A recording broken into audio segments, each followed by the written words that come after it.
आइए आज conditional sentence पढ़ते हैं। पहले इसके हम रूल देखेंगे, उसके बाद अब एक्सरसाइज देखेंगे। तो कंडीशनल सेंटेंस किसे कहते हैं? जिन वाक्यों में शर्त पाई जाए उन्हें कंडीशनल सेंटेंस कहा जाता है। ऐसे वाक्य यदि या अगर से आरंभ होते हैं, मतलब हिंदी वाक्य जब पढ़ोगे तो उसमें यदि आएगा या तो अगर आएगा, और वाक्य के बीच में तो या तब आता है। तो या तब आता है जिसके लिए हम कामा केवल लगाते हैं, और यदि या अगर के लिए इफ लगाते हैं। तो चलिए पहले इसका नियम देख लीजिए, उसके बाद उदाहरण उसके हिसाब। देखिए फ्यूचर टेंस की शर्त के लिए नियम नंबर 1 है। पहले नियम देखिए तब उदाहरण देखिए ताकि समझ में आ जाए। फ्यूचर टेंस की शर्त के लिए जिस भाग में अगर या यदि आए उसको सिंपल प्रेजेंट में लाते हैं। सिंपल प्रेजेंट माने होता है प्रेजेंट इनफिनिट, और दूसरे को सिंपल फ्यूचर में लिखते हैं। सिंपल फ्यूचर माने होता है फ्यूचर इंडेफिनिट। जैसे वाक्य नंबर 1 और 2, अब देख लीजिए 1 और 2 वाक्य नंबर। पहला वाक्य है हमारा, अगर वह आएगा तो मैं अपना कलम दूंगा। क्लियर? अब क्या है, दोनों में गा के की आ रहा है ना, तो इफ वाला प्रेजेंट इनडेफिनिट में लिखना है आपको। इफ ही कम्स, तो देखिए इफ वाले में देखिए प्रेजेंट इनडेफिनिट में हो गया इफ ही कम्स, यदि वह आएगा। भले आगे की है लेकिन उसको प्रेजेंट इनडेफिनिट में लिखोगे। क्लियर? क्योंकि ग्रामर का रूल है, दोनों क्लास जो है फ्यूचर में नहीं लिखे जाते हैं। फ्यूचर परफेक्ट भी आप पढ़ते हो तो एक तो प्रेजेंट इनडेफिनिट में ही लिखना पड़ता है वहाँ भी। तो इफ ही कम्स माने यदि वह आएगा, कामा कर दो तो के लिए, मैं उसे अपना कलम दूंगा। I shall give him my pen. I shall give him, मैं उसे दूंगा। माई पेन माने अपना कलम।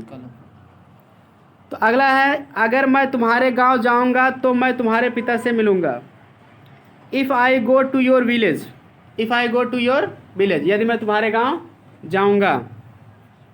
तो देखिए इसमें क्या है, प्रेजेंट इनडेफिनिट में लिखा है आई के साथ या सी एस नहीं लगता है तो गो हो गया। तो के लिए काम लगा दो, आई शैल सी योर फादर, तो मैं तुम्हारे पिता से मिलूंगा। यहाँ तक समझ में आया? यानी कि हम क्या देखें अभी तक, गागेगी दोनों में आएगा, तो जिसमें यदि या अगर आया तो उसको प्रेजेंट इनडेफिनिट लिखो, और तो या तब की कामा लगा के उसके लिए अगला वाक्य फ्यूचर इनडेफिनिट में लिख दो। ठीक?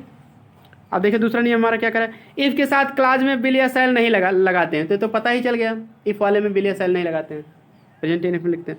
नियम नंबर 3 है, इफ़ के बाद तो की अंग्रेजी के लिए देन नहीं लगाते, केवल कामा लगाते हैं। ये भी आपको पता चल गया उदाहरण में। नियम नंबर 4 क्या, वाक्य 3 में शुड का अर्थ इफ़ ही है। वाक्य 3 भी देख लो, यानी शर्त के लिए इफ़ की जगह शुड का भी प्रयोग होता है। देख लो, अगर तुम असफल हो जाओ तो तुम्हें फिर कोशिश करनी चाहिए। इफ़ यू फेल, ये तुम असफल हो जाओ, यू मस्ट ट्राई अगेन, तो तुम्हें दोबारा क्या करना चाहिए, कोशिश करनी चाहिए। देखिए इसको ऐसे भी कहते हैं, शुड यू फेल। इफ़ की जगह शुड कहते हैं, should you fail you must try again, यानी शुड से भी शर्त प्रकट होती है। ये आपको ट्रांसफॉर्मेशन में भी बताया गया था। अगला नियम देख लीजिए, नियम नंबर 5, वर्तमान काल की शर्त प्रकट करने के लिए अनुवाद करते समय प्रेजेंट टेंस का ही प्रयोग करते हैं। यानी वर्तमान की शर्त है कोई, मतलब हिंदी में वर्तमान की हिंदी, जैसे गागेगी नहीं आ रहा है, वर्तमान समय में है आ रहा है, ता है आ रहा है, तो मतलब प्रेजेंट टेंस की हिंदी आ रहा है। ठीक है, तो आप उसको उसी में लिख दो। क्लियर? वर्तमान में आए या तो इम्परेटिव सेंटेंस भी उसमें एक हो सकता है, ये भी जान लो। तो आपको जैसा हिंदी निकले उसी हिसाब से लिखना है, यानी प्रेजेंट में ही लिखना है। क्लियर? क्योंकि इम्परेटिव भी प्रेजेंट में रहता है। जैसे वाक्य नंबर 3 और 8 देखिए समझाते हैं। अगर तुम असफल हो जाओ तो तुम्हें फिर कोशिश करनी चाहिए। If you fail you must try again. देखिए प्रेजेंट में ही लिखा गया ना, बिल का प्रयोग नहीं किया गया। Should you fail you must try again. उसके बाद जो है इसमें देखिए तीसरा के बाद 8वां भी उदाहरण इसी कैटेगरी का है। यदि तुम कमज़ोर हो तो तुम्हें अधिक पढ़ना चाहिए। इफ़ यू आर वीक, यदि तुम कमज़ोर हो, ये वर्तमान की बात किया जा रहा है, तुम्हें अधिक पढ़ना चाहिए। You should read more. Clear? तो इसमें क्या है, इस तरह से होता है। इसी तरह के एक वाक्य आपको अपनी तरफ से बता दे रहे हैं। जैसे अगर मान लिया कि यदि आप पास होना चाहते हो तो आप कठिन परिश्रम करो। ठीक है, तो आप करोगे कि if you want to pass comma work hard, तो तुम कठिन परिश्रम करो, तुम क्या करें, लिखा नहीं जाता है इंप्रेशन, या ऐसे कैसे वर्क हार्ड, कठिन परिश्रम करो। उसके बाद जो है इफ़ यू वांट टू पास, यदि तुम जो है पास होना चाहते हो। इस तरह के भी कभी कभी वाक्य आ जाते हैं, work hard if you want to pass, if you want to pass comma work hard. Clear? इस तरह से। अब अगला नियम देखते हैं, हमारा 6वां नियम क्या है। जब कंडीशनल सेंटेंस में काल्पनिक शर्त प्रकट करनी हो तो क्लास में एक वचन के कर्ता के साथ प्लूरल वर्ब का ही प्रयोग होता है। मतलब काल्पनिक शर्त प्रकट करनी है, कोई कल्पना करने की, यदि मैं राजा होता तो मैं तुम्हें इनाम देता, कुछ भी मतलब ऐसा होता है। यदि मैं ईश्वर होता तो मैं सबको खुश रखता, इस तरह से कुछ भी हो, यदि मैं पक्षी होता तो मैं आकाश में उड़ता। तो इस तरह से काल्पनिक शर्त होती है तो जो हम पूरा नहीं होगी, कल्पना कर लेते हैं आदमी, तो उसको हम क्या करेंगे, प्लूरल वर्ब का ही प्रयोग करेंगे। जैसे एग्जाम्पल 4-5 देख लीजिए। यदि वहाँ होता तो उसे इनाम मिलता। इफ़ ही वर देयर, होता कहीं नहीं, देखिए वर ही लगेगा, चाहे एक वचन हो चाहे बहुवचन हो, यही तो बताया गया ना, प्लूरल वर्ब का ही प्रयोग करेंगे। इफ़ ही वर देयर, क्योंकि वर्क मतलब बी से बना, बी माने होना। इफ़ ही वर देयर, यदि वह होता, he would get the prize, तो उसे पुरस्कार मिलता। होता तातेती आता है, क्लियर, और शर्त प्रकट होती है। दूसरा देखिए, यदि मैं राजा होता तो मैं प्रत्येक व्यक्ति को प्रसन्न कर देता। If I were a king I would make everybody happy.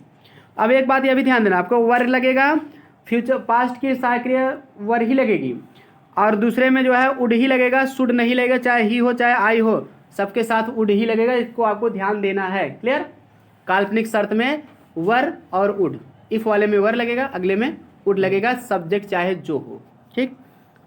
तो दोनों की हिंदी में तातेती आएगा, क्लियर। अब देखिए चौथा हो गया, पांचवा हो गया उदाहरण। अब उसके बाद जो है नियम नंबर 7 भी देख लीजिए। पास्ट टेंस की शर्त के लिए इफ़ वाले वाक्य में पास्ट परफेक्ट टेंस और हैड प्लस वर्ब की थर्ड फॉर्म लगाते हैं, क्लियर।